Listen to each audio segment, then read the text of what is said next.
Hey guys, welcome to the Winning Agendas video series. I'm Brian Holland, the Big Bad Wolf on Ginteki.net, and I'm going to be playing some games with the fabled Argus, etc. How is that fair list? Okay, so we're playing against Andromeda here. I'm going to do my best to refer to our opponents by the gender identities of their runner, so stick with me. This hand is not too bad. Actually, it's very cool. I've got this, so I want to try and score out. Andromeda's probably going to try and hit down 5 cards. I do want to protect HQ because getting hit by a Siphon, just like anything, is pretty bad. So let's keep the hand, start the turn. Drawing a paper wall. This is excellent. So what I'm going to do is I'm going to... it would be ideal if we had a hedge fund, but that's okay. So we're going to play out this. Are we going to put the paper wall in front of HQ? And the quandary in front of the profiteering. If we can score this out, we're going to be in a great place. We're going to have stacks of credits. I don't expect my opponent's going to be running both of those servers. They might hit R&D, maybe steal a point, maybe just get some info. That's fine. We're not doing anything too crazy with this. Obviously, Desperado's coming out. If they go for the Siphon, that's fine. But I don't think they're going to hit both of those servers this turn unless their grip is, I don't know, full of cards that can get into servers really quickly. From here, after we score this, depending on what we draw, might try and go for this. Oh, they're trying to get through. Inside job. Well, this is embarrassing. No more action. Don't really see inside job around all that often anymore, but, you know, here we go. They've scored that. Now we're on the back pedal. That's fine. You got to play with your cojones to the wall. 2 meat damage. That's okay. Still got 2 clicks left. I really wanted to score that. Hey. From here, what can we do? We'll have to find out if our opponent does something else with their other clicks. Pass his turn. All right. What have we got off the top? A wraparound. That's not too bad. So with 5 credits, let's go install on server 0, install on server 0, advance. Now our opponent needs, these is just gear checking ice, but our opponent needs 2 of them if they want to get in this turn. If they've got another, if they discard an indexing, no, they're playing the indexing? No. Discard the indexing, which is odd. I would have thought they might have played that out on turn 1 if R&D was wide open, but I guess they really wanted to get into that server. Maybe they know that that's kind of the list we're going for. But okay, so John Massanorris, they're going to draw a card. I'm going to look at the top card of R&D. It wasn't an agenda, which is friendly. That's good. Same old thing coming down, so that both of these are back online, which may be troublesome, but we're going to score this out next turn. We'll be on 0 credits, but we can still protect HQ, not that we really need to. They might indexing R&D, get some stuff out of there, but we're going to have enough credits to sort of get through things. Okay, so they're sort of Scorched Earth. I mean, I don't think they're going to be too freaked out. So let's go and advance, and score this. This is going to be our economy for the next couple of turns. Get us back in the game after losing this profiteering. Still no breakers, which is good to see. Imagine they probably have some. I'm not sure what the Andy lists are looking like these days. Still got the, well, two pieces of it. We only really play the 1 sentry in Archer. Okay, so they're going for R&D. Will they pluck? Getting a credit, draws a card. This is a very traditional sort of Andy list here. Indexing, rearranging. Cool. That might stifle us a little bit, particularly if there's no agendas that Andromeda's going to get in there and get her hot little hands on. If that's not the case, then she might just put some dead cards on top. But that's the beauty of building a quality deck, right? There are no dead cards, but there will be quite a little bit of information.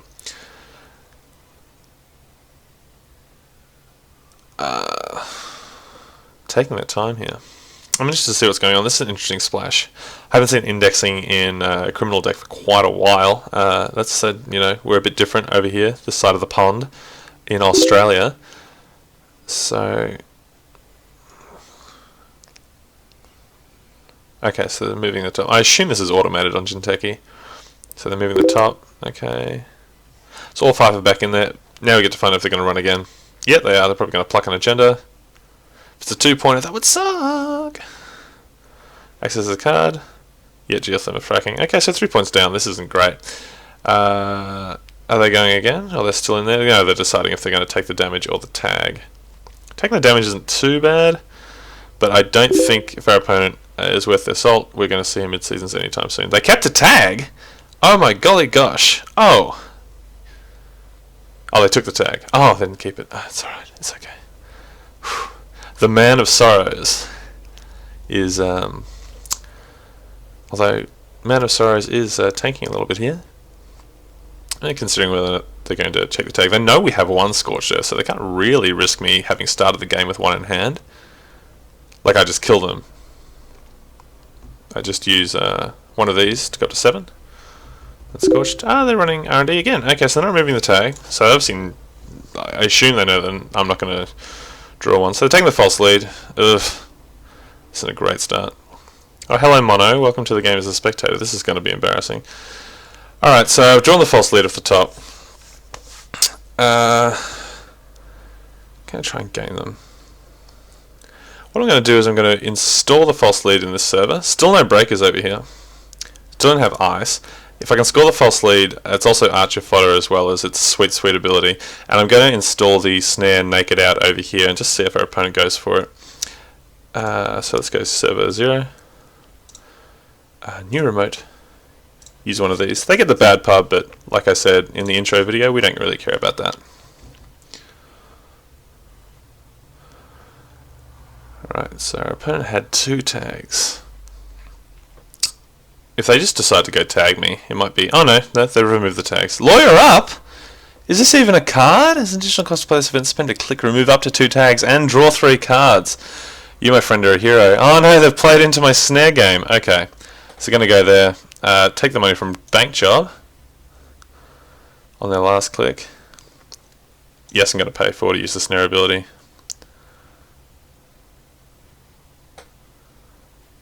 Or were they taking money from Bank Job? No, they were just running it. Okay. So they trashed it, which is good. I mean, I always ask my opponent, do you want to trash the snare? And they say, yes, definitely want to trash the snare. I don't recommend doing that because you can just Jackson those snares back in. If someone's got a snare on the board, if you access it from R&D or HQ, that's fine, trash it. But it's on the board, just leave it there. There's nothing they can do. They have to install over it. Only 1 tag. Oh, we could have killed our opponent. Oh, that would have been so good. 3 credits, though, which is enough to score the false lead, which is not too bad, actually. So let's do that. Score it out. Pass the turn. We've still got the blank economy in geothermal fracking. If our opponent overwrites their Desperado with a turntable, my face will be red, but let's not expect that to happen. Alright, so our opponent's still got the tags. I assume they're going to remove it at some point. If they keep it, it's going to be glorious. I really hope they access something here that is not terrible. So they're drawing a card, gaining the credit. Same old thing. Oh, they're installing the same old thing. Okay, so they saw a blank access on the top. I'm pretty sure they would have known that card was, because they indexed for 5. I only drew 1. They stole 2. Okay, so there's the quandary. Like, that's going to keep them out of R&D in the meantime. So what I might do is I'm going to draw first. Mid-seasons. That's would have been great earlier. Our opponent has only 3 credits, so if they can steal something, but let's go the quandary on R&D. And use another one of these, get some credits. So hopefully hit some economy next turn. If they can't get their code gate out, we're okay, because I didn't like being R&D locked there for a little while. It was a bit of a boning, actually. Dirty laundry on archives.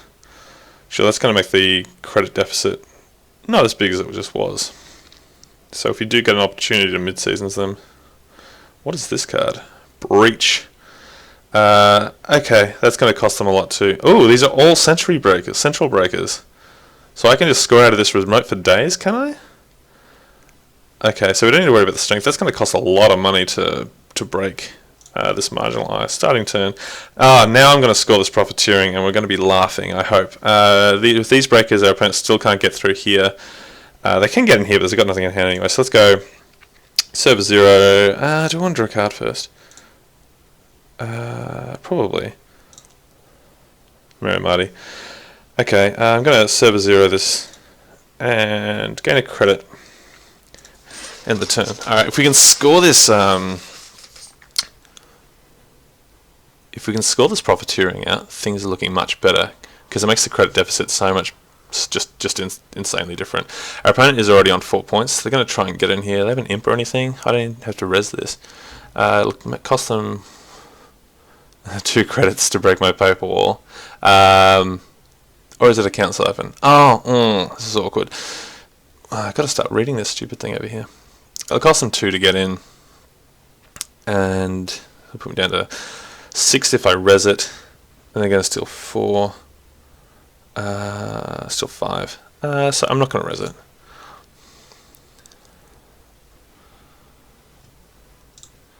But they better clear those tags or they are dead on the backswing. Absolutely dead. I do have enough to score the profiteering still, so all is not lost. If they keep 2 tags, which they won't, yes, there we go. Get rid of those tags, yes. Clever girl. Last click, what are we going to see? Oh, I'll have to siphon train me for days. I can siphon again off the same old thing next turn, but I'm going to go up to 15 credits. I'm not on the bad pub. Oh, actually, I already have the 2 black publicities. Is anything their turn? Okay, what am I going to draw off the top? Hedge fund. Hedge fund's actually pretty good, but I can't play it right now. So what I'm going to do is I'm going to pump up this. What does this thing cost to pump itself? 2 credits plus 4 strength. And that'll be 4 on the top. Okay, so let's just go with plan A. Score this. I'm going to take 3 bad publicity, please. Thank you. I'm going to discard the Miramati. Don't need you at the moment. But yeah, if I get another 4 for 2, we might just win this game by scoring out, because it doesn't look like our opponent intends on getting into remote servers. If they keep us off credits with Siphon, like, we'll deal with that when it comes to it. My next turn, the plan is to draw a good card, hedge fund, keep this credit deficit as large as possible between us. To crash space, what even, oh gosh. Use these credits to pay for removing tags. Prevent up to 3 meat damage? How is that fair? Oh gosh. Alright, at this point we're going to try and score out. So I can prevent 3, which means with one of these, yeah, okay. We can definitely score out of remotes while they're playing these breakers. I just have to score before they do. I can just trash this though, right? Yeah, I can. Okay. If they're tagged. Start the turn. That's a wraparound. Right. I want an agenda. That's not an agenda. What I can do is that, and then this, and then this. Get that credit deficit up so that when we do tag them, they stay tagged for a little while. So I might be able to go mid-seasons, maybe get rid of this, maybe get rid of John. Yeah, so Quandary's up. No point in resing the Quandary. They can get it anyway. They've got a million bad play. It's just to get them, keep them out earlier. Still an agenda, go on, do it. 3 cards? Oh, Maker's Eye, sure. So used to the agenda cards being played out into the play area. So will they could just win if they hit 2 2-pointers. I haven't seen a Project Atlas yet, and I assume neither is our opponent. Ooh. Okay, so they're still on the third profiteering. So they're on 1, 2, 3, 4, 5 points. If they hit another one, now they're removing the tag. 2 or 3 clicks. Oh, they take the tag. I assume they're removing the tag with their free credits from Crash Space. We're going to mid-seasons our opponent though next turn. Get rid of this Crash Space. And oh, Katie Jones. If they load it up, I want to get rid of that too. Oh yeah, get out of there. Alright, Quandary's out. What can we mid-seasons them for? Like a whole lot, hey. So blank mid-seasons is already traced 6 to their 2. And they got 2 free credits to do this, so if we crash this. Alright, so I'm going to go mid-seasons. I'm going to make this trace strength. What are we going down to? 18 credits. I'll make it trace, boost the strength by 2, just so they stay tagged a little while. Unless they play another lawyer up. Does that lawyer up, like, get rid of all tags? Remove up to 2 tags and draw 3 cards, and it costs you 2. Okay. There's already 2 in the bin. They could use this to get one of them, but that seems like a waste. Tell you what, let's make it 4. Tray strength is 10 to your 2, and Andromeda's link. Don't see a lot of Andromeda in our meta at the moment, so 9 tags to our opponent. Can we actually just kill them now? Oh my gosh, if I just trash this and place it. That's how you do it, guys. Sometimes you don't even notice. GG, thank you, Man of Sorrows, thank you, Andromeda. Yeah, a little scary there at the start, but as you can see, the power of Argus, the power of mid-seasons is really good, particularly the power of profiteering. Stick around, hopefully the next couple of games will be maybe a little bit longer, but hey, who knows. I've been Brian Holland, stick around guys, cheers.